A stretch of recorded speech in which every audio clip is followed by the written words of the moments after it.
Have you seen the blooper of Nathan Fillion? It's like a death scene or something, and they're all around the person, and he keeps moving around next to the next person on camera.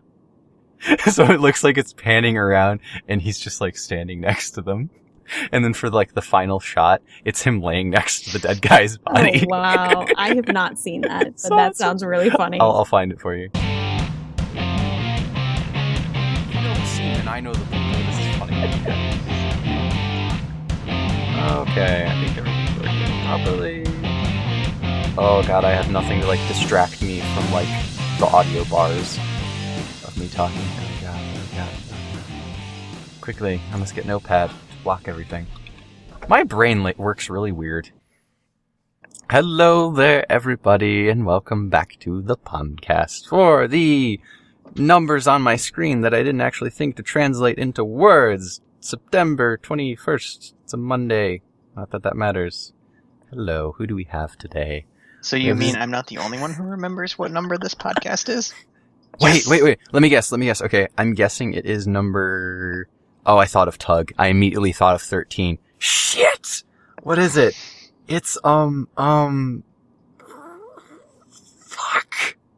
16? 13? No, not 13. Bad. Very bad. 15? I'm gonna go with somewhere between the 15 and 16 range. I know we haven't broke 20 cheating. yet. You have to pick one. Okay, 16. Did I get it right? Did I? Do I get a medal? We'll see when we edit. Oh, son of a bitch. We have Zan, we have Shane on the podcast. Welcome back. You weren't on the last one. We talked about some tabletop stuff. Yeah. And then today, I don't think new Tug episodes have aired yet, so this will be the first time people hear you or know of you. Bella, welcome to the show. Hello. She's our friend from many different games, and we thought we would have her guesting on some different things. I'm pretty sure the vlog I made is going to go up before this, so everyone should know that we had you on Tug, and it was amazing. And anybody who's seen that Tug episode will know who she is a little bit. It'll probably be after this, though, is what I was saying. So, It's all good. But in the vlog, I said we were going to have guests on Tug, so it all works together. In the future, there may be people who have seen the Tug episode before going back and watching this. Yes. Good way to cover your ass. Well done. Round of applause. Round of applause, everyone. Good work. Good work. Oh. So yeah, you were on Tug, and you helped us set up our new server, and it's amazing, and we can't talk about it at all. Because of release schedule. Just know that I got the newbie job. Yes, we put her on digging duty. She was digging many a hole. Okay, what else? Now that we got through introductions, my brain just drew a blank. Right, okay, this is gonna be a bit shorter of a podcast, because this recording booth is hotter than hell. I set one up, finally, again. A makeshift one. And, I think slowly cooking the frog legs. No! That doesn't help that I was actually massaging my legs from work. No cannibalism. No, I need these. They do look delicious, though, I will say. Anyway, what were we saying? Oh yeah, it's a shorter podcast just because, I think we want to try and trim it down to like hour. I think I've said this before in the last one, like hour and a half, 2 hour-ish range. And to everyone present here has life to get back to, and we can't run that late. So, we are going to talk about, I don't know if you guys want to talk about news. I had one thing, but I don't know if you guys would have much input on it. Let's start with that. Screw it, I'm going to say it. Nintendo has finally elected a new CEO after, I forget. Iwata? Yeah, no, after Iwata died. He passed away, remember? Yeah, that's right. I mean, after him. Yeah. Yeah. Since Iwata passed away, they have finally chosen his successor. And I don't know that much about him, but he seems pretty cool. I think he's like one of the emphases he's putting on the company is that they're actually going to look out for like younger talent, like new younger talent. They're bringing, so that's always good to see, especially from like those older, reputable companies that might be kind of, Did they say what department of Nintendo he worked in previously, where he was promoted from? I think he worked for the Pokemon Company, actually. Don't quote me on that. Or Creatures Incorporated or something. Cool. I know I think I remember hearing he is more of like a financial like management dude. But well, he had that's kind kind of what the position entails. Yeah, but he had his start working for some I don't know if it was Creatures Incorporated or the Pokemon Company or where exactly. But he seems pretty cool. He's kind of like, he's a bit more businessy, but I remember his name. Oh, I know what he looks like. I'm better with faces than name. I can actually look it up. Hold on. Are you guys talking about Tatsumi? Is it Tatsumi? Let me see. Nintendo. According to Wikipedia, so take this with a grain of salt. CEO. He's the 5th president of Nintendo, or the 5th CEO, and he did work in Pokemon Company, Pokemon USA, and then did a lot of shuffling around on the Nintendo's executive staff. He actually worked with the USA branch? Mm-hmm. He was the president of the USA branch in 2001. Oh, wow. Tatsumi Kimishima is his name. Is that what you said? Mm-hmm. Yes, that's him. Oh, so yeah, he worked in the US branch? Sounds good to me. That's cool. Maybe all of like the YouTube plights we've had with Nintendo might possibly be resolved with him at the helm, maybe, fingers crossed. I hate to think of all that stuff as, it was Iwata's fault because he was the CEO and now this guy's going to fix all that. I think it's more than just one person's decision. Yeah. But, like, to be fair, I kind of got the vibe that, like, Iwata was a bit more of... Well, actually, he was. I remember people saying, like, I think he recoded all... Or he redid all of the code for Earthbound. He's the reason why in Pokemon Gold and Silver you had all of the Gen 1 zones in, is because he optimized the crap out of it. Like, I think he was more of a developer first. Tatsumi seems more, like, business-focused. Which might be a good thing? I don't know. I'm getting some good vibes. Some vibages. Sounds good to me. I mean, I don't know. It's kind of hard for me personally to comment because I literally just heard about this. It's news to me too, but just from what you've said, sounds like a pretty cool guy. Age 65 becomes president of Nintendo. He's been part of Nintendo for 13 years. Just oversaw the introduction of the Wii and 3DS. Huh. Okay then. Yep, that pretty much does it for news. So I guess we'll keep our eye on him. Yes, indeed. All right. So basically, the three of us have all been playing the same game for weeks, or at least predominantly. So we probably won't go into what we've been doing lately. Been doing a bit of Minecraft. We had a little event going on that I've been teasing way too damn much. That should show up soon. So I thought what we could do for the rest of the time, the lovely time we have together, first we could talk about, for anyone who is bored of the second topic or doesn't want to hear it, talk about Guild Wars, because you two have played in the beta and I haven't for Heart of Thorns. Yes. So these suckers have played. Wait, suckers? What? I'm the sucker here. I didn't get to play. These two lucky people got to play Heart of Thorns, the new expansion for Guild Wars. The future. And then after that, I have to play. What is it like when a news site is wrong and they have to like retract something? What's the "we're sorry, we're kissing ass" message they have to put up when they're wrong? Is it just called a retraction? I think. Do you guys know what I'm talking about at all, or no? I do, but you don't know what it's called. What instance are you talking about? I'm curious. This is our next topic. What the hell? I have to kind of post a retraction / we're going to debate about it and talk about it. On the last podcast / the past maybe possibly 3 podcasts, I've kind of like bashed Arche Age / med it into the corner. Oh, yes. So for the second half, we're going to be talking about the fact that I am playing Arche Age. These two guys got me back into it, and it's actually kind of fun. So you're still signed in as we speak, aren't you? And, no, I'm not. I got all of my daily... Did I get all of my daily stuff? Anyway. That would have sounded really awesome on the podcast. I almost was. You almost got your victory. God, it's hot in here. I need a fan. I thought you had one. I don't. I had to shut the door. It's outside. Goodbye, fan. We love you. So, Guild Wars. I should probably be asking questions and you guys should answer them, right? Or do you guys have... Okay. Revenant. Tell me about Revenant, the new class in Guild Wars. What's up with that? Oh god, where to start? I don't know if Bella was playing all that much of it, but I played Revenant for 2/3 of the entire beta weekend. Oh god. Uh-huh. Put it to you this way, my old main was Guardian, and I didn't even play Dragon Hunter because I was so busy with Revenant. Where to start?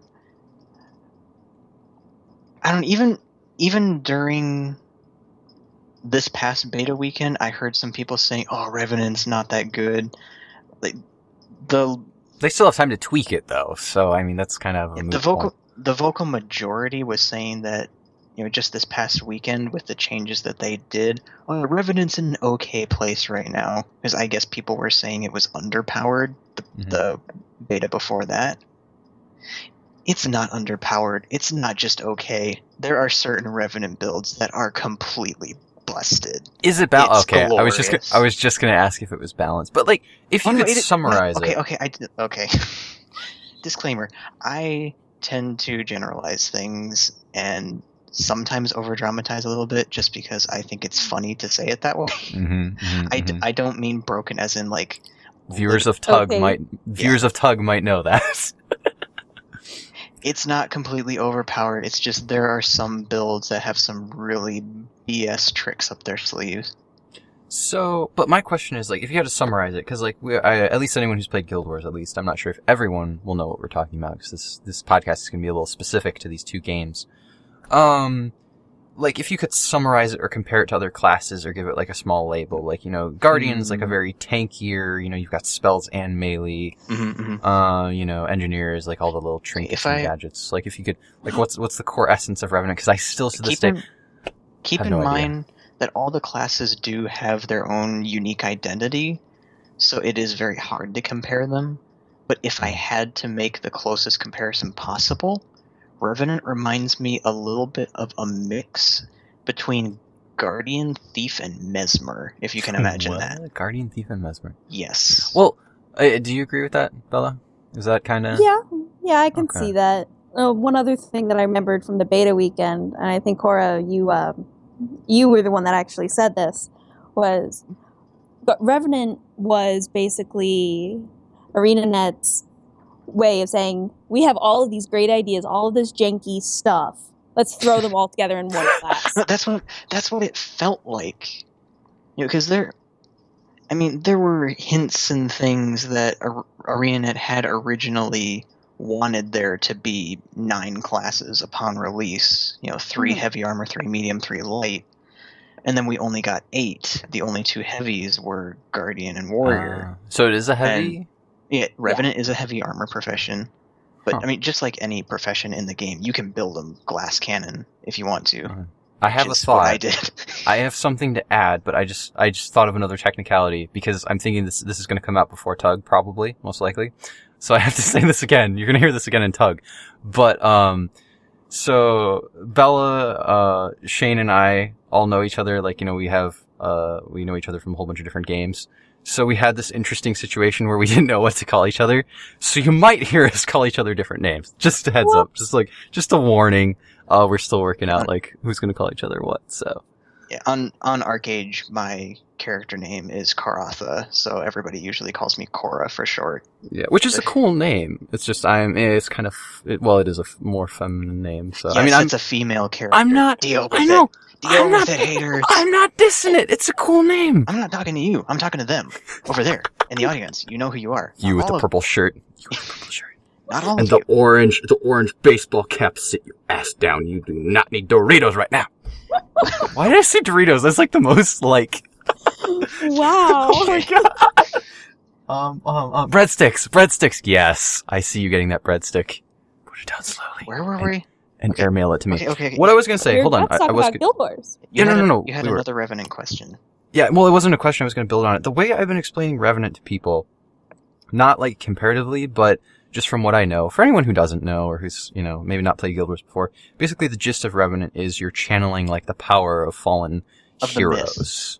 Yeah, the mist is like, you know, the dead, it's every purgatory ghosty world. So you're basically like channeling the spirits of these fallen heroes. So basically what I've been explaining to you is you're almost like a martial artist. Is that a good word? A way to put it? No? That's actually more like the Daredevil specialization for the thief. For thief, okay. Yeah. Gotcha. That is That very is martial fun. arts inspired. I want to know about that later then. That's Bella's area of expertise. She's a Okay. thief main. And Don't forget, keep that in your mind and cut us off later she so we was don't going forget. nuts with Daredevil. Anyway, Did you get acid poured on your eyes? Was there a chemical reaction? Did you put on like a leather suit and what? get picked up by Marvel? No. I'm trying to make comic book jokes, okay? Ah, I'm trying to raise my credibility after I told her that I've never watched Firefly, okay? I'm trying to make a comeback.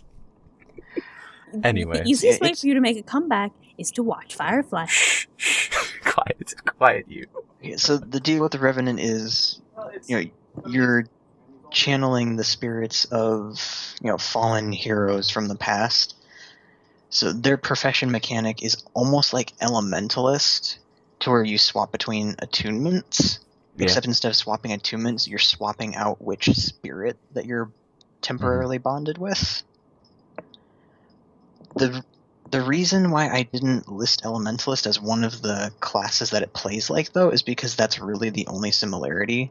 Just Yeah. the legend swapping is like the Elementalist attunements, but that's it. Their actual gameplay, their actual fighting style. Yeah, like the feel, that's what I meant. It's very much Guardian, Thief, and Mesmer. There's a lot of mobility, a lot of blinking and teleporting around. There may or may not be a certain skill that I've fallen in love with that's like a misty Omni Slash thing. What? What weapon is it for? It's the main hand sword. Sword skill 3. I forget what it's called. Because my concern has always been that Revenants always seemed like too much like Guardian. Like Guardians kind of have the spirit thing going on too. The spirit powers. Well, not really. Okay, lore-wise, Guardians are almost like Green Lantern-ish, to where they draw their strength from, essentially willpower within the human spirit. Oh, I thought it was actual spirits. That's cool. They channel the power of human emotion and virtues. I mean, that's why virtues are their profession mechanic. Justice, resolve, courage. I found a bottle of water, so I'm pouring myself a drink. This is the greatest booth ever. Continue. Sorry. Whereas Revenants channel the power of spirits, the power of others. Is it okay, Bella? Question: Have you Answer. ever played? Have you ever played Guild Wars 1 before? The Yes. original. Did you ever play Factions? Yes. In Factions, they had a class called Ritualist. Actually, that's Nightfall. What? No. No, I think. Nightfall. No. was- Nightfall. No, Yeah, yep, you're right. It's Factions. They're Factions introduced Ritualist and Assassin. That's it. Nightfall was Dervish and Paragon. Paragon. Is this That's right. them trying to take at least the flavor? I know it's not necessarily the play style, but the flavor of Ritualist and bring it back into Guild Wars 2. A little. I think so. Lore-wise and fluff-wise, it's very much like Ritualist. Just not Because play-style-wise. that fell to Guardian, because as sucky as it was, or is, Honestly, this whole spirit weapon builds for Guardian are technically the whole minion master, summon a whole bunch of ghosty things to fight for you. Yeah, But the lore of playstyle-wise- having dead stuff be your powers, yeah. Well, that's Playstyle-wise, necromancer, the but- closest thing to the type of Ritualist I remember would be Turret NG. Mm-hmm. That's actually a good point, because spirits could not move. You had to I- move them with skills. I will admit, when I played Factions, I was a filthy rotten spirit spammer. That was my build. I I mean, went whatever works. I went with that branch of the meta. Hey, because 12-year-old me, that was fun. Yeah. But I mean, plus it's a little easier, too, in a way. I feel like Turret NG doesn't work as well, though, in current, as well as that did back in the day. yeah, you can make it work, but they have nerfed it because it went through a period of being way, way overpowered. Wait. Okay, this is actually Heart of the Storms related. Isn't there, in the specialization for engineers, for anyone who doesn't know this, The elite specialization that they just revealed? yeah, for anyone that doesn't know, basically Heart of Thorns adds more traits and stuff and lets you use a different weapon that you normally couldn't use in your class. So for engineer, isn't there a perk to where turrets fly? They have like No, little that- balloons. Everybody thought that was going to be an upgrade for the turrets that turns them into drones. It turns out that the drones are actually a whole new type of utility skill. They're called gyros. Wait, so you can have turrets and gyros? You're still limited by the number of utility skills you have. But Well, yeah. yeah, You could that have kind of sucks. You could have a couple turrets, a couple gyros. I hope that they made some synergy between them that you can kind of, mix and match them. Kinda. Not that they're just completely. It's like, oh, these are turrets, but they fly. What if you could make the gyros land on top of the turrets and make mega death turrets? Oh God, no, Voltron, no! Yes. Get out! Oh, I forgot the Transformers theme. I thought of Power Rangers. Damn it! Well, I guess Power Rangers would work too. No. Go Gyro Rangers! No. Anyway. God, no. Any other thoughts on the Revenant, either of you? I Should I played it a keep- little bit. And What were your beta. thoughts? Did you like it? Once I figured out the class, it was a lot of fun. Mhm. I was initially trying to go for a Condi build, but I never really got the right skills and the right setup on it before the beta ended, because I was Gotcha. mainly going for my thief and the Daredevil specialization. So Maybe thing- they'll ask. Go The thing ahead. about Revenant is that each of the legends that you channel are themed to a different playstyle. Mhm. And for Revenant, their Condi playstyle revolves around Malix. Which It is was an old who? It was an old Guild Wars 1 boss, Malix the Unyielding, Who was a Eh. dwarf? Margonite, evil Mar- demon monkey thing, servant of Abaddon. Oh, yeah. I think I remember. Yeah. I never remember actually now. fought him. It was like some endgame raid boss thing. I remember you talking about him, yeah. But yeah, Gotcha. he's the Condi playstyle, and I guess like for a while, Revenant's Condi playstyle was really feast or famine because they relied on enemies applying Condis to them to be strong. Because like they For had Revenant? they had Huh. abilities that pumped out more Condis the more you had on you. They had a lot of access to resistance to where you could temporarily ignore the effects of Condis. Mm-hmm. And the ult, which was, I forget what it was called, but you basically turn it into the avatar of Malix. You get the whole purple shadowy cloak with the four Yeah. glowing eyes, and Well, the condition thing kind of what sounds it- like Guardian. what it basically did is as long as you had it toggled on, the game would read every Condi you had on you every 3 seconds and pulse those Condis out to the enemy. God, that's cool. So if you had 3 stacks of a long duration burn on you from a Guardian, you would pulse out 3 stacks of burning every 3 seconds. To be fair, that might be a response to the fact that conditions, how they change conditions in recent patches. Kind To of, where sort you can have I more don't stacks. no, not so much a response, but I think it was done with that in mind. in mind. obviously. Yeah. So the thing is, if you were going up against another Condi user, you were a god. Condi means conditions, by the way. It's like debuffs and It can- damage over times and stuff. Vulnerability, burning, poison, blindness, stuff like that. The Probably thing should is, mention that if earlier. you were fighting someone who didn't use a lot of Condis, you were gimped because all you had were the. Isn't that kind of true for Guardians, though? Guardians are the same way. They have to be hit Guardians. by... Guardian's shtick is that they have very low variety in the Condis that they can put out, but the Condis that they do put out are very powerful.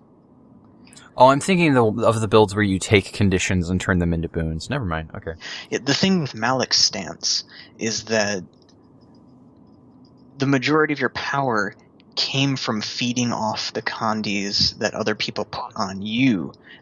Your inbuilt Condi application, even from the Condi weapons like Mace, Mhm. were a little on the light side.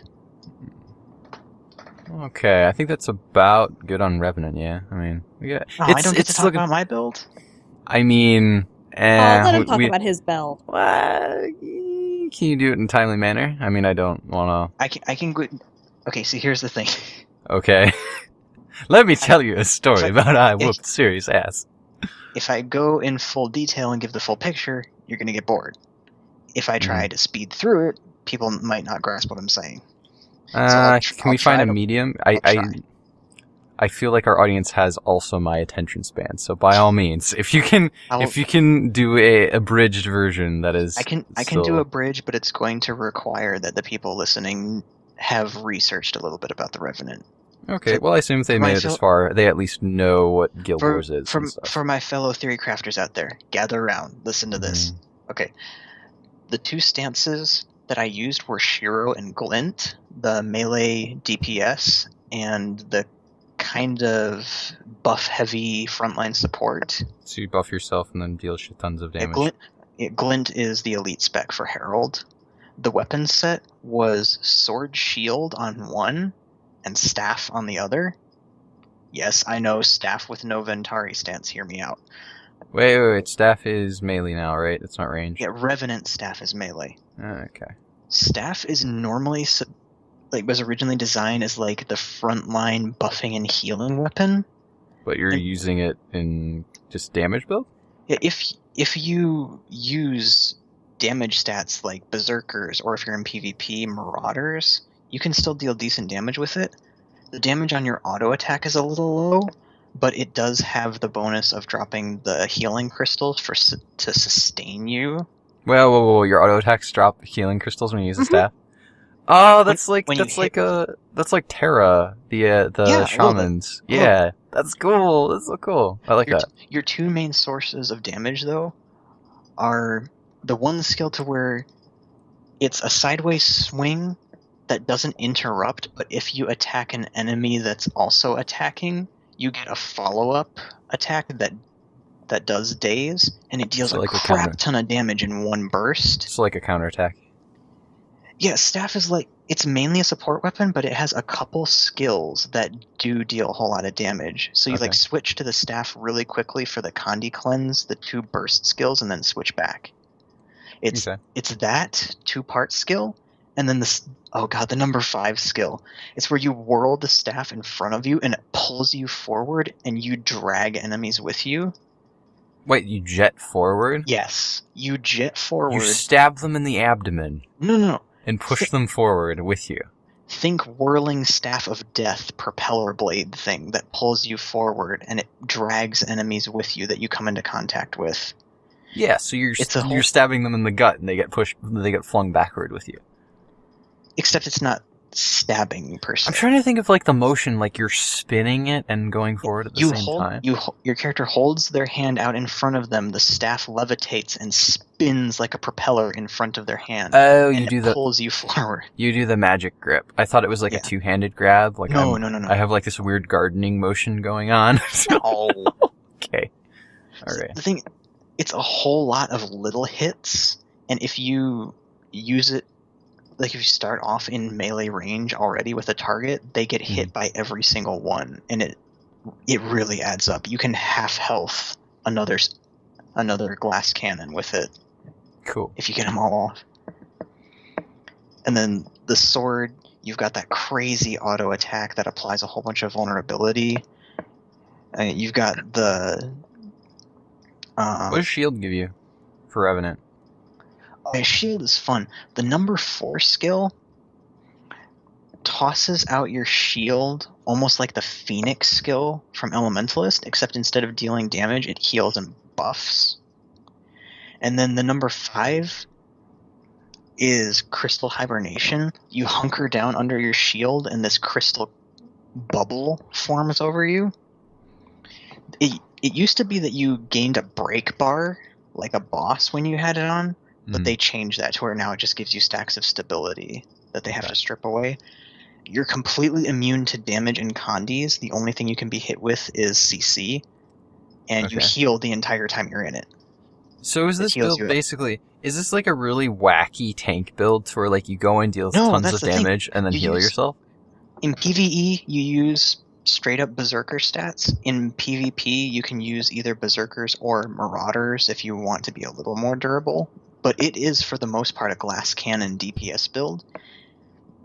Its gimmick is that it has a lot of really weird ways to BS your way out of taking damage for limited periods of time. Okay. You've got the sword number 3, which is that shadowy Omni Slash, which last beta they changed it to where it actually gives you evade frames. So you evade the whole time you're using it. There's the crystal hibernation on the shield, which makes you invulnerable. Can I cut you off here for a second? Yes. Just something real quick. The Omni Slash. Can you use that to bullshit like field bosses like Tequatl when they're using their Uber attacks? Like that just wipe everyone out and kill them? Can you Omni Slash get invincibility frames and live? Well, it's like dodging. It's like the Mesmer's sword number 2, or some of those ranger skills to where you evade while you're attacking. It's like that, but it lasts a lot longer. That's cool. Or the thief who's dodging like left and right. Like the thief's death blossom for dual daggers. A little bit like that, but like I said, it lasts a lot longer than that. And reading text with their bare hands. Bring it back, us. Bell. Oh, God, the name thing.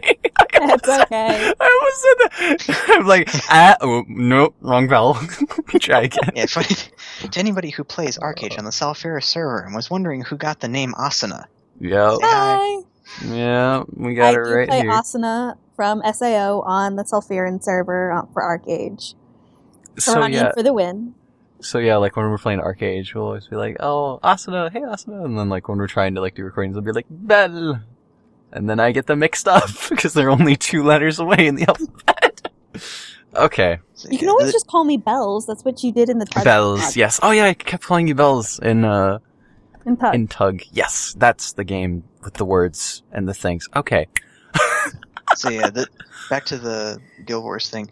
Yep. The build is basically straight up melee DPS, but with a few limited ways to BS your way out of damage, with some crazy crowd control too. Both Glint and Shiro's ults are really strong CCs. I'll tell you what. I'll make you a deal right here. If, and this is probably pretty much for sure, what is this, September? How long do I have to get Heart of Thorns? I still don't October have it. 23rd is when it launches. 23rd. I'm going to go ahead and probably say that I'm going to be getting Heart of Thorns. If I get Heart of Thorns, when I get Heart of Thorns, we will sit down, be it a live stream, be it a video. How about I test out your builds? We do a little... This is going to be good. A quick little preview video follow-up thingamajiggy where I run around clueless and you try to teach me a build. I don't know, just as an idea. That would be awesome. And I'm gonna suck at it and be yelling and screaming, and you're gonna be telling me what to do, and I need more water. Oh god, I wish this was booze. Don't drink underage, kids. That's not what I meant. Ugh. Did you choke on your water? Don't jinx it. Right when you said that, it's like, hey, we're not done being in your throat. Let's talk about Thief. Thief is so much fun. You've been very quiet over there. Go nuts, tell me. This I will understand, because I have played Thief before, and it's pretty easy. I've done some theory crafting of my own too, but I will try to refrain and let Bella have her moment. Thank you. I let you have your moment, now it's my turn. Yes, go ahead. So, my main PvP build for Thief is dual dagger.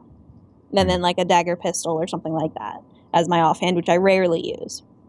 But for the beta, I ended up testing out the Daredevil specialization with the staff and everything like that. Mm-hmm. And the amount of dodging that you can do and the amount of like crazy acrobatic shenanigans is through the roof. So it really feels like you're, basically a martial artist. Like I was thinking. You want to talk about those Grandmaster traits? Because I think that's what really sold you on the whole Grandmaster traits. Mm-hmm. Yeah, the highest tier traits that you pick from. Okay. Sure, just 1 minute. I need to go look them up because I don't remember them off the top of my head.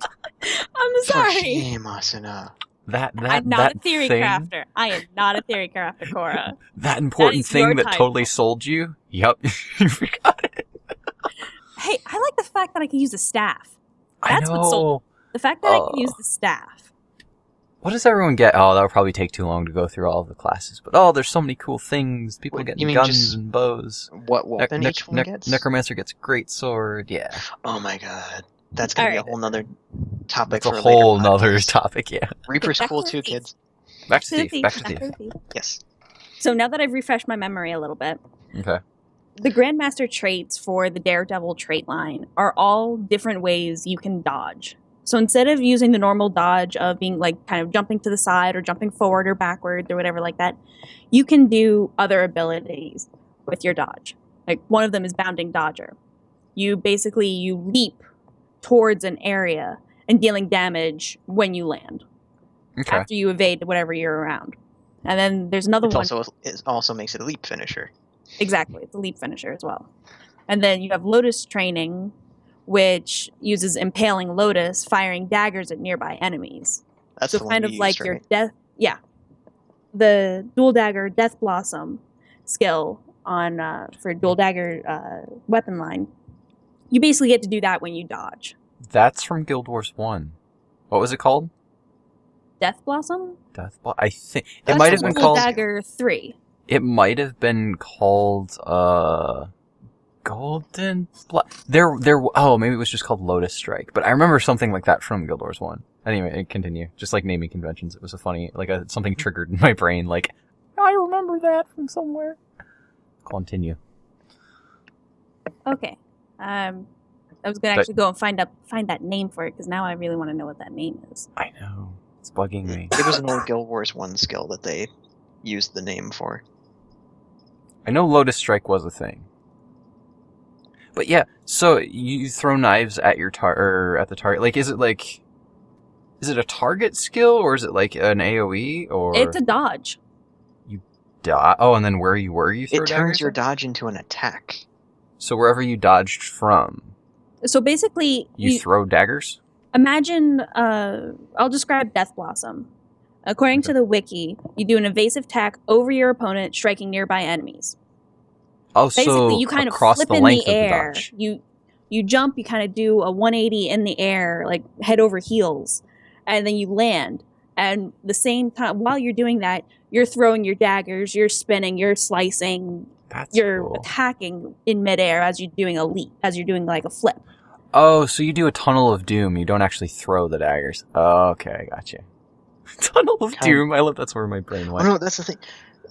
With What Lotus she was Training, you actually do. You actually. Oh, throw you the actually daggers. throw them? What she was okay. describing at first was the weapon skill that's been in the game since launch, the Thief's Dual Dagger skill.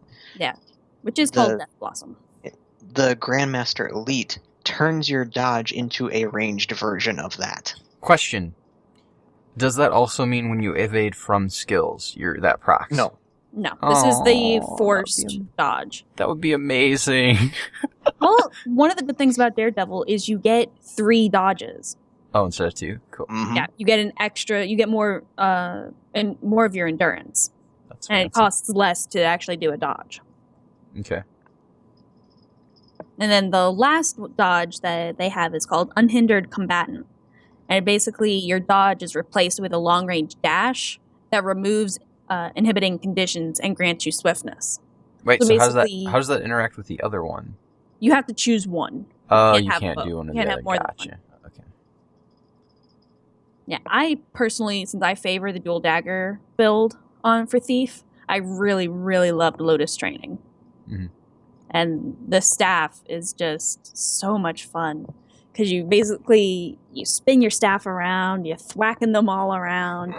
you leap, you jump back, firing or hitting them, and you leap back. You can jump forward and you attack them. You vault towards them, and So it's then not- at one point you can even hit the ground like a broom or use the staff like a broom and sweep dust into their eyes and blind them. Oh Pocket god, in. that's so cheap. Wait, It's so awesome. So it's not just you moving around. You actually get to knock your opponent around too. Not really. Okay. It's not knockbacks, it's more like stuns and dazes, right? Yeah. Okay. So you get to control them while you're jumping around. Okay. I gotcha. You might have me more excited for Thief than Revenant, honestly. Revenant is kind of like We'll mid see. on the ladder. It's We mid on the shall ladder see. for Heart of Thorns. Any other cool Thief stuff? Well, at least for the Daredevil trait, one of the master traits that they've got for the Daredevil specialization has this Staff Master, Mhm. which whenever you use an initiative point, which is how you play a thief, is Each attack has an initiative cost. And certain ones regenerate them. Yeah. And this bit, like if you use Daredevil or you do a lot of dodging or anything like that, you're gonna want to wield a staff because you gain endurance for every initiative point you spend. Oh, that's cool. Yeah. And while you're wielding the staff, you deal bonus damage when your endurance isn't full. Wait, So you get isn't even there more encourages you dashes. to dodge and That's to so kind of cool. leap around everything and just go completely acrobatically crazy. Isn't there another trait from the acrobatics core spec that gives you initiative when you dodge successfully? I believe so. Wait, is that an endless loop?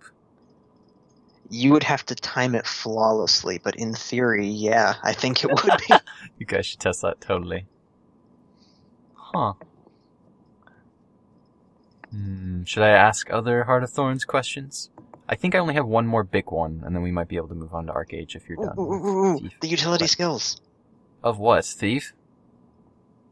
Or Yeah, the slot skills. all of them? No, but I Or think just the they're- Daredevil one? Oh yeah, of course. Yeah, Yeah. 'cause everyone knows what Thief is. Yeah, okay, I'm crazy. Go ahead. How many did they add? I'm sorry. I'm sorry. The heat's getting to me. How many did they add? There's 4 right now 4 new ones. Okay. for utility. Bandit's God, those are all Defense. weapons. Those are all weapon skills that you just named, like the dodging and the jumping and the stuff. I thought there were 6 of them: a heal, an elite, and 4. Oh yeah, I Utility. was just looking solely at utility. Oh yeah, the utility ones. So what do we got? What do we got to work with? All right. So for the utility, the kind of your 7 through 9, you have Bandit's Defense, Mhm. Distracting Daggers, Fist Flurry, and Impairing Daggers. It's a lot of knives. Good to note they're classified as physical skills, sort of like the warrior has. Instead of like magic-y stuff, it's more Mhm. combat focused. Okay, gotcha. I actually never played around with this because it didn't fit into my. Oh, you don't know what they do. I'll play this next beta if we get another beta. Okay. I remember there was one that you used and loved. What was it? Which one? The elite. What does it do? Oh, I wasn't going to talk about the elite until like I go with the healing and then I'd go to the elite because the elite is kind of the Alright. cherry on top grand finisher. Okay, what do the heals do? The heals is called Channeled Vigor.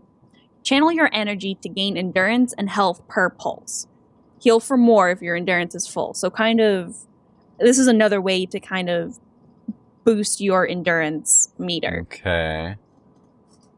So every time that it would pulse, like if you're dodging left and right all the time, you pop that and it'll heal you as well as refill your endurance. I think if I remember the live stream correctly, when they were showing this off, you actually, by using that skill, you got a full endurance bar from it. If you get the Oh. full channel off. I'm trying to remember. There are a few other skills in Guild Wars that have pulses, but I can't remember any of them. Guardian Marks, I think, pulse, maybe? Some of them? Kind of. Yeah, okay. What about the other one? Okay, so, haha, This isn't like the really good one? this is the amazing one. This Mhm. replaced my Thieves Guild Elite. And I never liked that one. I don't like I the ally loved- summoning. Thieves Guild because Really? I love the fact that there were 2 other NPCs attacking with you. I It was might be just thinking of the extra Char Clan one. I might be thinking of the Char Clan Elite skill. Nah. That's the one I don't like. I don't think I've ever used Thief skill. Okay, so what does this one do? This one is called Impact Strike. Basically, it's a three-tiered attack. Oh yeah, it's The a first combo instead of one skill, right? Yeah. That's the first cool. one, you strike your enemy and stun them. The second one, you deal a heavy blow and send them flying. Jesus. The Does it break the sun? The third one is where it's really powerful. Uh-huh. You deal a downward strike on your foe, and downed enemies that are struck with this ability are finished. It counts as a finisher. Instantly. Oh, An wait, no, instant no, no. finisher. That doesn't mean if they're at full HP though. Like they have to be in the down state. Yeah, but it does Okay, that's deal a cool. significant amount of damage if they're not in a down state. So basically, if you have them like maybe a quarter to a third health, depending on how glass cannony they are, you use that ability, they are dead and gone, and they're waiting for their respawn timer. I don't know Doesn't- about the wait, doesn't it PvP also- implications though. Doesn't it also have a function to where if the third hit of the chain deals the hit that would put them in down state, it just kills them outright? I don't think so. I think that might have been just a really lucky time, or additional damage had happened right before it. I remember hearing something about that. I think they might have changed that since the last beta weekend we played. But I I'm think trying it to does think that about now. the PvP implications of this, and that might be a little broken. I mean, I know down fighting is kind of a little bit of a It's got a joke. decent cooldown. Yeah, okay, yeah, it's an elite skill. But yeah, I mean... You're giving up Basilisk Venom and Thieves Guild, potentially, in order to get this. I know, like, downed combat is kind of it's more of a PvE thing, in PvP, kind of, you're down, you're dead. Oh, but no. Really? No, it has I've been... big implications in PvP. Oh god, yeah. Mm. There have been so many times in PvP that I would have loved to just hide in a little corner and res myself. There's actually been a couple times where I've actually been able to do that. Entire fights can swing based off who gets... Like, if there are a bunch of people downed in one spot, whoever gets the first stomp rallies the rest of their team that's down, and the whole fight swings. Oh, yeah, you're right. Yeah. Okay, well, I'll take your word for it. Now, I think, for the sake of time here, I'm going to ask a couple more questions, but we're going to be quick about them. Actually, how long have we been going? We're actually about, 40-ish minutes, so... Okay. Wrapping up Heart of the Storm. Heart of the... I almost said Heart of the Storm, because I was thinking of Heroes of the Storm. Oh, that's another game I've been playing. Gotta have Theo on here. I think, him and Lauren and I are gonna have a Heroes podcast sometime. Okay. Oh. Rapid fire round. And these should be really quick answers. Gliders. Are they meh? They're met at first, but as you level them up, they become really powerful. Oh, they unlock. Okay. What real quick? What are some of the unlocks? Like, what changes? Gliding speed, angle of descent, stuff like that. Huh. Okay. There's one that makes you fall slower. There's one that makes you glide forward faster. There's one that makes your bar, empty slower. I think the very second one you get after the basic glider training is the one that lets you actually use the updrafts around the jungle. 'Cause if you don't have that, I think you either... I don't know if you just fly through them and they don't do anything, or it'll actually kill your glider. The funny thing is, this is like the perfect group to be talking about gliders, because we know them so well from Arche Age. As soon as I saw the trailer for Heart of Thorns, I was like, oh my god, it's Arche Age glider! It's all over again. They are so different from Arche Age gliders. Really? They are very different. To anyone in the audience who has played Arche Age, these things turn on a dime. Oh, okay. You don't have to make those big, elaborate circles like a vulture. You can just flip around. That's kind of nice. Quick. I mean, It's kind of how in the Arche Age trailer, when 1.8 came out, how they have you go through this whole kind of tutorial thing before you actually get into the gameplay, where they were showing off the gliders in Aurora, how they showed the gliders turning on a dime, like so many more advanced moves that the glider in-game actually cannot physically accomplish. Yeah, they were move showing like it off they like move you like could. flying tanks. Yeah. Yeah. But in Guild Wars, they do move like that. So you can do like move tricks and up, stuff? You can move down. Not tricks, they're just a lot more maneuverable. Okay. Yeah. I'll take it. Alright, probably it's 2 questions. One's really simple. Did we get any story questy stuff, or is it all on lockdown, like we don't know what the story stuff is? You get to play the first few stages of So personal don't story. spoil it, don't say anything about it, just is it good? So far, seems like it. Okay. Because I was not a big fan on the original Guild Wars story, to be honest. The in-game events, or the world events for that map that we were able to play, was, by doing all of those events, got me the basic glider unlock. Oh, so that's how you get it. That was the other thing I was going to ask, is how is the actual jungle map? Like, how is the map? How are the activities? Like, Very what's confusing. Because I remember... It's a maze. Because, Shane, when you opened it up, I remember I walked by originally, like, you were like, these gliders suck, it's so boring, this map is so, like, whatever. Obviously your opinions have changed, because you said glider's amazing. But, like, what's the actual map like in the activity? Are the activities any different? Please say yes. Like, are they a little more interesting? No? Okay, here's the thing. They are... It is new, but it feels a little bit like more of the same. Okay. And I think my problem with it is that, like, at their heart, the events are,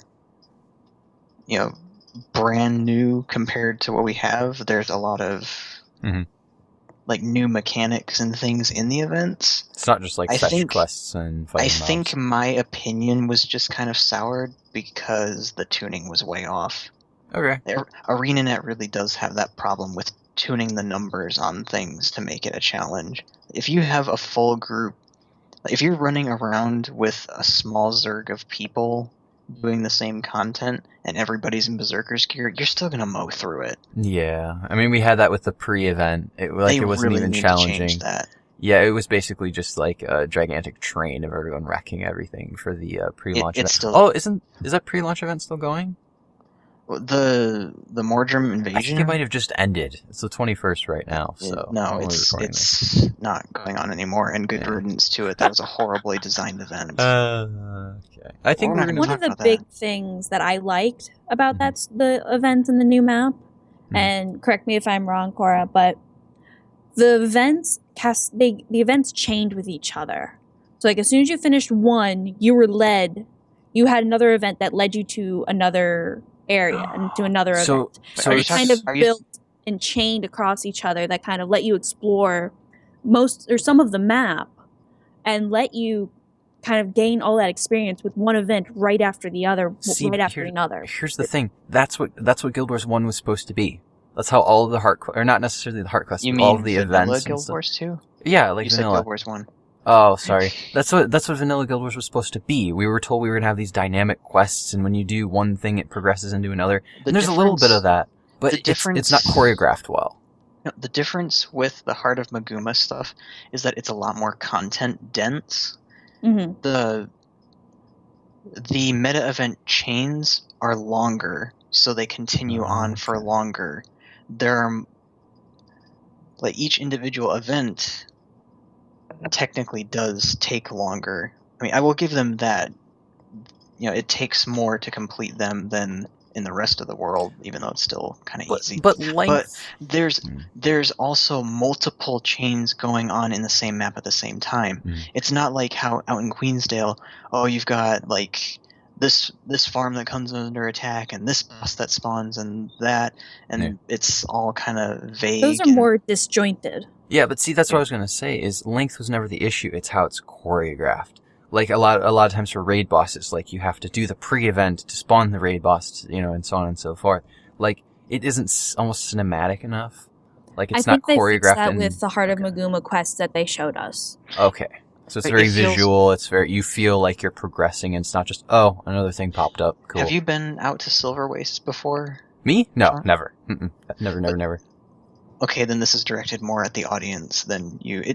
It's more akin to Silver Wastes compared to the rest of the in-game world, except unlike Silver Wastes, like, it's... like, instead of all of these little disjointed events that add up a progress bar to, that leads up to that final boss fight, it's a whole bunch of different event trains going on simultaneously. It still has that feeling of being very content dense, where every so many yards there's another event going on. I mean, there are still lulls, there are quiet moments where you gotta walk from one to the other, but not anything like Queensdale and places like that. It's a lot more content dense.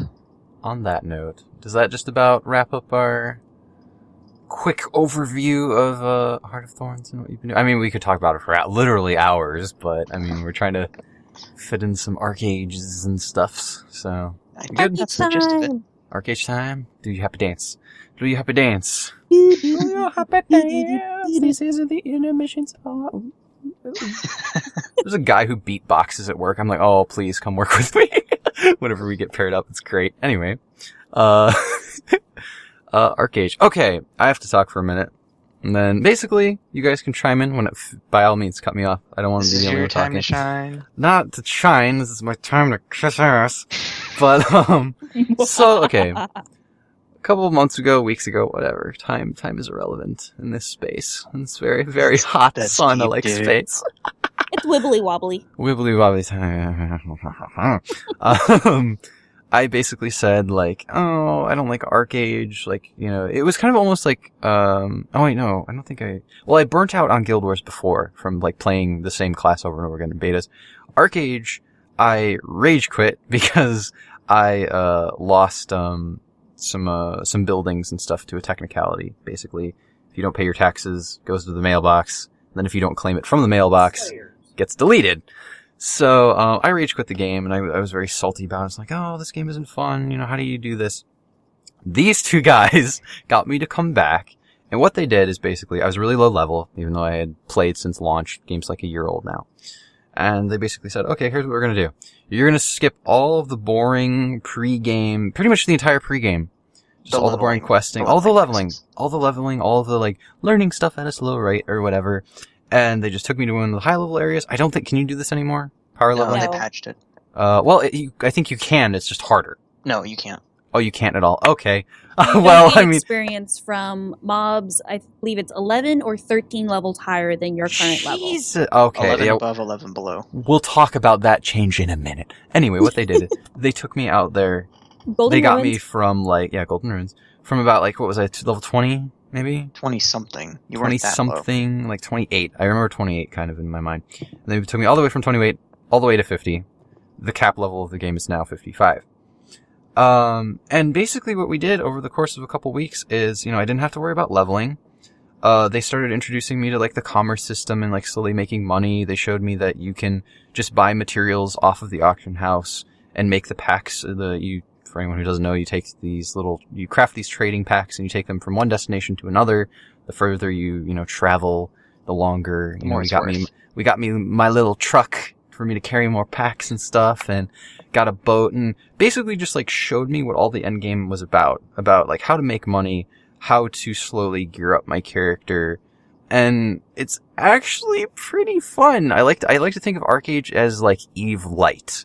It's like, you're gonna need a few spreadsheets, but if you're okay with some like a gear game to where it's all about, you know, getting your score higher and higher, that doesn't bug you. And if you like some PvP games, it's just like Arche Age has, like, this really cool, like, rich how to explain it. It feels more like a world. You know, like, you've got people from other, like, there's that risk of when you go on your trade runs, like someone from the other faction might try to steal your stuff. And the trade packs are actual physical packs that you haul around on your back rather than a statistic in a menu.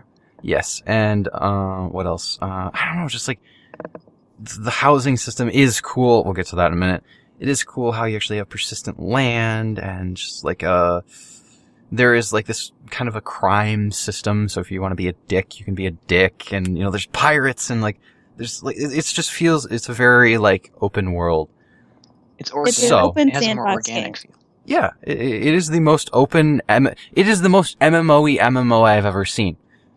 The problem, okay, I think I've said all the nice things, pretty much. I think we get to talk about, the problem is, what we did, oh, and by the way, the skill system is amazing. You get to pick, like, 3 different sub-classes or trees, and it makes your own custom class.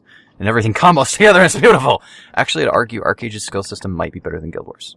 Guild Wars is a little spammy, and it's harder. 2 different styles. And no, hear me out. In Guild Wars, actually, I'm great. We paired up these 2 games together because there's going to be some correlation. In Guild Wars, you have to look at the fine print to see what's a finisher and what's a combo field and whatever. Arche Age, shit lights up. Buttons will light up to tell you, hey, this combos with what you just did. So if you're stupid like me, you have that. I lost my train of thought. Yeah, why the game sucks. That's not what I meant. Hey. But the thing, that's what okay. I'm readjusting, recalculating, calibrating. Sean EXE is calibrating. Everything we did of how, like, the skipping and the getting into like the trade runs and learning all of the end game. There's also fun world events you can do. Learning all of that and get like that's where the game should start.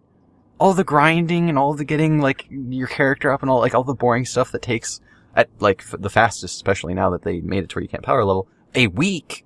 You should just start there and then have some cool tutorials about like, this is how you make a trade pack. This is how you grow things. We're straight into, let's do some world events and, build some gear. And, they should teach you, this is just my complaint. You guys can chime in here. It's like, that's where the game should start. And, they should teach you how to do those things because I don't think they really teach you how to do all of the cool endgame things. Technically they do, but it's through side quests. Yeah, it's like you have to find them and it's not choreographed well. It's like the main quest of the game should tell you what the game's all about, basically. Like, here's my complaint. I don't know if you remember those low-level Blue Salt Society quests out in Anvilton. I remember those. That's technically where they teach you about land ownership, planting and harvesting crops, and then it eventually trade packs. Yeah, it eventually chains into quests about making and hauling trade packs. But it's like on rails. Does it teach you? Oh yeah, you are right. Because I do remember doing that. But like my point is like for anyone who's played the game, like Abyssal and all of these world events where you fight bosses or you go up against the other faction and like basically any of like the cool fun stuff that gets you involved in the community. They don't tell you it's there. It's a combination of that. They try to account for that in the new tutorial that you have to go through whenever you first make a character on a brand new account. But now they make you go through this 20 to 30 minute tutorial basically detailing Aurora. Okay, but that really pisses me off because you know what they did? You can't skip it? Yeah. Well, no, not that you just can't skip it. You took a tutorial and put it before your tutorial. So now you have 2 tutorials and a grinding session. By doing that, they basically made the barrier of entry even harder. Forget the fact that, like, to make, haulers and stuff, it takes an insane amount of gold. I mean, realistically speaking. I mean, it's doable, but I had some help from you guys. Still took a little while, but still. Have a comment on that after you're done. Go ahead. I was done. About the land ownership and commerce side of the game, yes, they do, to their credit, teach you about that very early on. But the quests where they teach it to you is very staged and on rails and doesn't have that same organic feel that the actual end game does. Plus, it's not feasible to do it at the level where they teach you. Oh yeah, isn't that the one where you like take a pack, like just a generic, it's not even like a stone pack or a building material pack, it's just like, take this thing and go walk up to a building and hammer some planks into it. Hey, that's how you build a house. Yep. Yeah, I think I remember that. And for the Blue Salt quest where they teach you about making and hauling trade packs, they expect, I think the first one is before you even get your donkey mount. Yes, you have to walk it, I think. They expect you to walk it or from use one the town people to movers. another. Yeah. If I remember correctly, completing that one actually gives you a donkey. Yeah, it gives you the donkey. Yeah, the very first one. And then you do the rest of them on the donkey, which granted, it's faster than walking, but it's still pretty slow. So I would like to present a... And then I wanted to say one you have comment to build about your the own... system, though. Okay. Go on. No. You finish what you were saying. Yeah, you go first then Bill.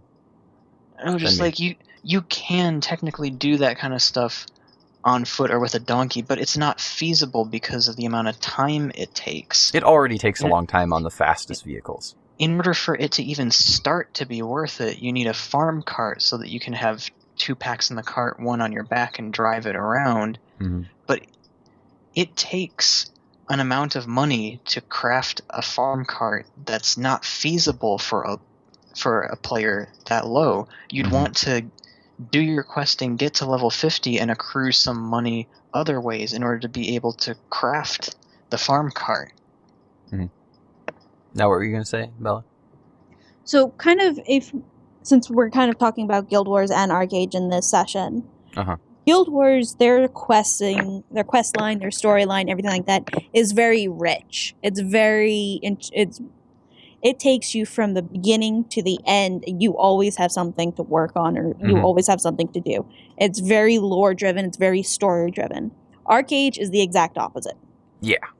It's kind of The just like quests thrown are in there. there only to gain you experience, and you can blow right through the lore because it has no bearing on the end game. Which I'd is like a to shame because the game does have a fairly interesting story behind it. It I would does. like It to- has quests a don't lot of convey it. lore. Yeah, I'd like to interject here and say that Arche Age is actually based off of, I think, a Korean novel series or something like. It's based off of a book, but they only like barely touch into the lore in the game. You basically have to look up what the lore of the game No, is. they do just the level 1 to 50 quests only touch on it. Yeah. You have and then to you do have a to whole like bunch of. dig. I think the end game stuff like Serpentis and Sea of Drowned Love are really. Sea of Drowned Love. Wow, that's a poetic name. I've never heard that one before. Oh yeah, It's the Hudas. not gonna- Okay. damn it, that spoiled it. I was gonna say not to spoil it, just give a little tease. The final boss of that raid is a god. I You mean, fight why one of not? the gods. But that's like another cool thing about the lore is like, all of the gods were like originally people, but they basically went to like the game's version of the Garden of Eden and like gained powers, and some of them are like more like gods. Magic. Some That was yeah. the birth of magic in the world. But like some of them are like super powerful gods, some of them like kind of got cheated and they're like a little bit weaker, but they have like a weapon that's super powerful, and like they have like kind of they're jealous of the other. Oh, it's like really cool, but they only touch on it. You have to, if you want the lore and you want to find it in game, you have to search it out. It's not going to be spoon fed you. It's not going to be handed to you on a silver platter. Well, only or a anything little like bit that. of it is. Exactly. There are story quests, but they only give you a fraction of the story. So what And I they would actually, like. Oh. sorry to interrupt. No, it's okay. In the latest patch that came out, I believe last week, the 2.0 patch, Mhm. they actually increased the storyline quests for characters. Really? What do you So I mean? believe before the patch, the main storyline quest, if you ever played it, it's usually got the green markers or whatever. Yeah. Those ended typically in Silent Forest, at least for the east side. I haven't played west, so I can't say anything about Early that. 30s, Yeah, the early 30s that's when you level, right get that before you white go cloak, PvP. right? Yep. The final story quest reward is that white cloak. I think so, yeah. And it doesn't feel like an end at all. No, it feels very, very unfinished. You're like, well, I'm done with the main storyline. I have nothing to drive me to the next map. What do I do now? And everyone will just say, you know what, just go run around, complete the quests in the area, and move on to the next PvP zone. And they have a couple of quests that'll say, hey, go to the western continent or go to the eastern continent and go help out over there, and they'll send you off to Halsey from the east to west and stuff like that. But most of it's like they designed it to end on a cliffhanger and pick up a little bit later, but the time in between is just too long. Yeah. And in the with the 2.0 patch that just came out, they added more of the storyline quests. So if you go back to Silent Forest, at least on a Haranian or a Fearing character, you can actually go back and start picking up the main storyline quest. I didn't even know that. I gotta go check Cool. that out sometime. Can I do the thing now? You can do the thing now. Okay, here we go. I'd like to present a solution as we talk about these problems. So, basically what we've said is, game's good, story, I honestly, I might be able to pull something out of my backside here in a second. So, I think obviously, the main problem is get rid of all of the fluff questing. Like, you should be dropped into the end game immediately. One of the things you could do to fix this, basically, this might sound really weird to anyone that's played Arche Age, but you need to get rid of the donkey stage, or have it to where the donkey can carry more packs. You basically have to up the numbers to where, like, you need to start off with the capacity to make money at the stage of the basic cart. And then it's feasibly possible to make enough money to upgrade to the second cart, and so on and so forth. Even They if start you off with your bare feet, and then you can get a The only donkey. problem with that is that this is a Korean-based MMO. Yep. This is not going to be anything like a Guild Wars MMO or a WoW MMO or anything like that. It's not. This is a Korean-based MMO. Well, It's that's all what I'm about saying. numbers and grinding. Yep.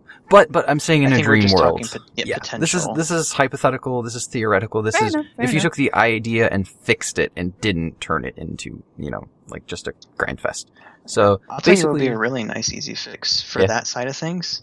If they added one additional Blue Salt quest after the very last one that currently exists, Mhm. where the NPC essentially says, "Here, I'll rent you this farm cart for a while. Take good care of it, and here's how to make one yourself." hold up. If you got like a 30-day temporary farm cart, You not the full upgraded You do. hauler, just the cart. You do. What? From achievements, you get a 30-day farm No, hauler. no. Screw the achievements. I'm talking quests. I'm not sure if you know about this, but I forget what the achievement is, but I think it's a fairly easy one to do. But like, I don't like temporary stuff. It's literally a temporary fix. No, Then you have a deadline of the one 30 from days. The one from the achievement is a full-on hauler, but it only lasts 3 days. I think I'm it's saying 30. It's 3 days. It's 3. It's 3 days? Yeah. Okay, yeah. I'm saying have it be just the basic farm cart, 3 Yeah. packs at a time, but make it last for 14 to 30 days so that the person, like, have it be to where, like, you do some little, like, quick, I don't like one of those quests to where the objective is literally talk to this NPC. Yeah, The yeah. reward is the limited time hauler, cart, and then the very next tutorial quest from the Blue Salt guys is craft your own cart. But And they- I see what you're saying. and And they like the prompt you to make it. Yeah, and the objectives are the different materials and things. That Or would maybe be really good. Or maybe there's a quest version that you craft that is like, it has a little bit less HP, but it's easier to make. Maybe it doesn't need the fancy, Thunderstruck logs or like any of like the really expensive stuff or hard to make stuff. Maybe it's a reduced version. But But like, then how would you upgrade that? Or wouldn't you? maybe you don't. Maybe you have to make the full, I don't know. But like, ideally, just we're talking about vague ideas. Like, they need to cut out a couple tiers in commerce. You need to get rid of all of the fluff quests and basically drop you around like the level 50 area. I don't know how that would work for skill pacing. What else? What else do we talk about? Story could be, well, maybe there are some side quests. Maybe you still do have to level. Maybe there's benefits. Yeah, for skills, like leveling for skills, I still get. I think it might be a little crazy for there to be 50 levels in a game where it's really important for you to get to the end as fast as possible so people don't kick your ass when you're trying to do the commerce stuff. Well, that's why you just stick to safe zones. Yeah, pretty much. The Oh, and last thing... just as okay. a side note, Mhm. the quest, at least from the eastern side, that gives you the temporary farm hauler is a grim realization. Help defeat 5 Grimgrass rifts. Wait, it's not even For- for doing commerce stuff. It's for doing GR. To get the 3-day hauler? Yep. Yeah. Wow, which is a world event that they don't teach you how to do. Yep. Aye. But anyway. Okay. The only reason that's the reward for the achievement is because a part of GR is hauling packs from one part of the map to the other. So what we've established, just to recap, there's one last thing I want to tackle. The pros, the cons, everything. There's one thing I want to summarize. So it's a very rich world. We've got 2 factions, intermingling, and it I hate to use the phrase, it feels like real life. But it's like, you got politics, and you've got all these cool things, and thing that turns people away. Even the people who don't mind PvP games. It's the grind. It's the labor system. Yeah, that too. The fact, for anyone who doesn't know, I assume you know, because you've been listening for quite a while. I think we talked about it on the last Pondcast I was a part of. Yeah, just to summarize, every minute you get a labor point, and patron. It's Yeah, a- if you pay It's every 10 minutes you get a chunk of points. and the amount more or less. It's Oh, no, every no, 5 5 minutes. minutes, sorry. You get I 10 labor points per 5 minutes if you are a patron. More or less, basically the gist of it is, over time you get points. You spend those points to do to craft things, which ties into the whole commerce and making money thing. The problem is, if you don't get the subscription, it is ridiculously hard to do. You have to stay logged into the game to get the points, and you get them at a slower rate. They cap out, like the maximum you can have stored is 2K. lower. 2K instead of 5K. So basically they almost force you to pay the subscription, which normally wouldn't be a problem. Like, you want, in games like this, you want the subscription bonuses to be great. Like, double points, okay. Higher cap, okay. The problem lies in the fact that you have to sit around with your computer on, and a lot of people don't like to do that. So many of my friends have gone, nope, I'm out, don't like it. Just because they have to sit there. Like, they can't, there have been times you literally, well, in general, you can't play the game because of labor. But if you have Patron, there are ways you can work around that. Like, if you have the money to get the worker comp potions, you get I seriously think that a lot of people's gripes would be solved if, like, non-patron was exactly how it is now, except you still got points while offline. Exactly, because for anyone who doesn't know, labor points double as a pacing thing, as well as, to combat botting, obviously, is something they like. But another thing that it helps gate or for a barrier of entry, is you have to pay, for patron just to have housing. And the housing, oh my god, you can build houses and you can have farms. That's another thing. You have property, you can make more packs to make more money, so it like snowballs. So I'm saying, like, the lowest point, like the snowflake that turns into this big snowman, as it were, needs to be a little bit easier to achieve, because what you just said would fix everything. Like, if they changed one thing, like if Tryon came to me and they said, what would you like us to change in Arche Age or XL Games or whoever the hell makes it? It would be, for passive regen, because, I had an idea and it just, oh, right. Because then you would have the labor points to, save up to actually buy a subscription with in-game money, which is a thing that exists in the game. You can do that. People can buy, it's all player-based, but people are always selling them. Basically, people can pay real-life money to get this little gemstone thing that they will then trade for in-game gold, which lets you have credits. And you can get a couple of them to pay for your subscription. And that would fix everything. Then, almost everything. Obviously, there's the pacing issues we talked about. But you would be able to take that first step. It would be so much easier. Like, all my friends that are like, I don't like it, would be like, oh yeah, I can totally save up, and I can putz around, and I can save my pennies, and then I can get the subscription, and we'll take it from there. That would be like the first goal. I mean, even if it was only like 2 points every 5 minutes while offline, and then the full 5 every 5 while logged in. Just something. Yeah, because I've come to realize, like, Arche Age is a great game. It's like one of those, like, the systems in place are amazing. Like, it's cool. It's just money-gated right now. It's just so money-gated. And it's so hard to get people involved and get them into it. And one thing I will say, though, yeah, as someone who did it themselves, if you are really interested and like want to give it a try, I would recommend getting from level 1 to level 50, just putting up with the grind and doing the quests. Depending on your class, it's not always that bad. Do that without patron.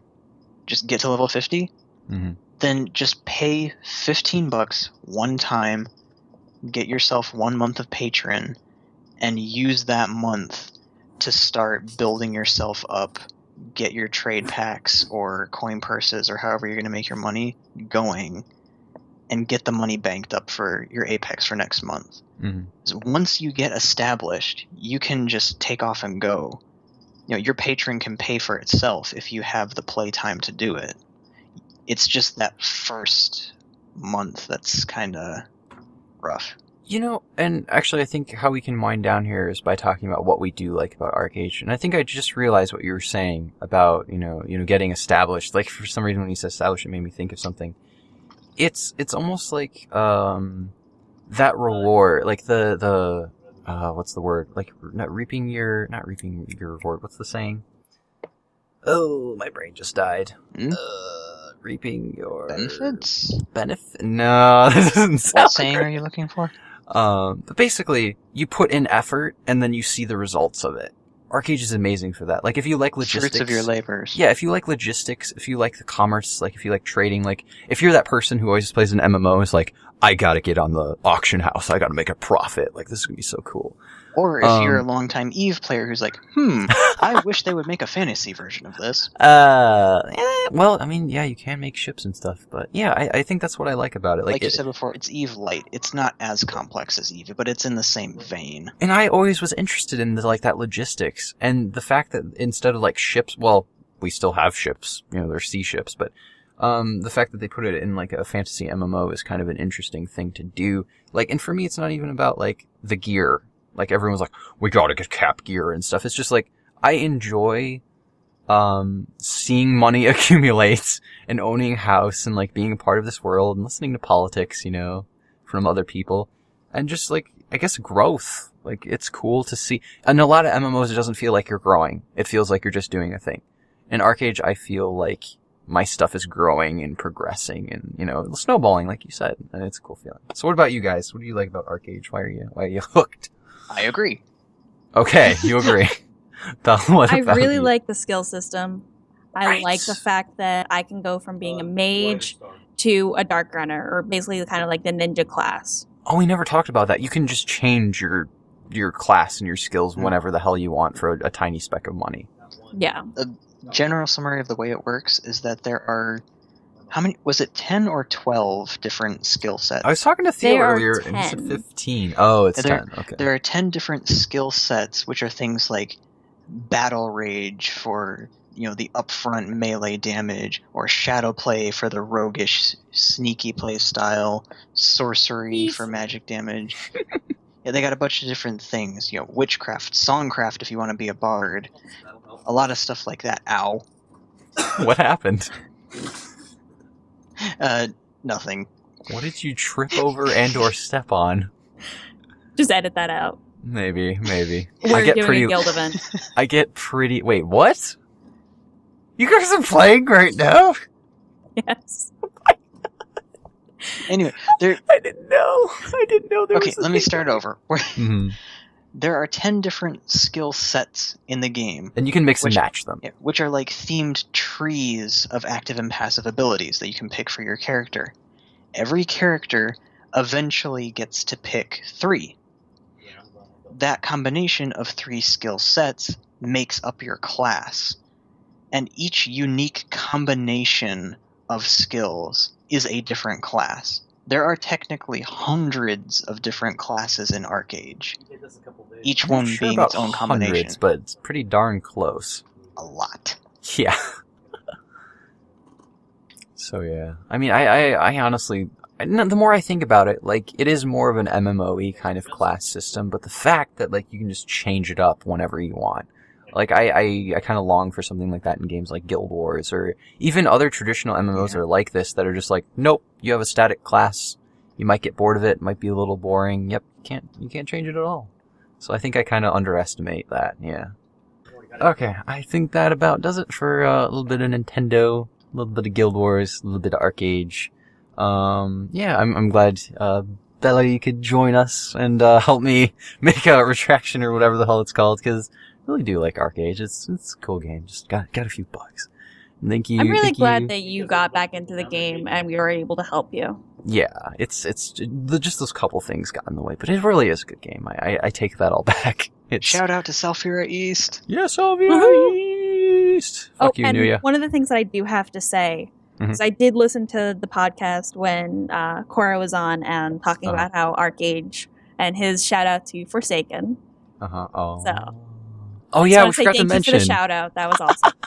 Yep, that's the guild we're in. Oh yeah, I joined. That's minor note. I joined that guild. Yes. So you are hey, in our guild. if anyone wants to play on Salfira and go to Harania, which is the East Continent, and look up Forsaken. Find us, or we'll find you. Oh darn. Wow. Not creepy at all. Okay, guys. Shane, thank you for coming. Since you're literally in a room away, you're usually here, but thank you anyway. And we will see you guys next time. And hopefully next week I will have another set of lovely guests. I'm going to start bringing some different people in. Thanks for having me. No problem. Thank you, guys. Bye-bye. Bye-bye. Laters. I'm gonna click the button. You ready? You ready? Doink.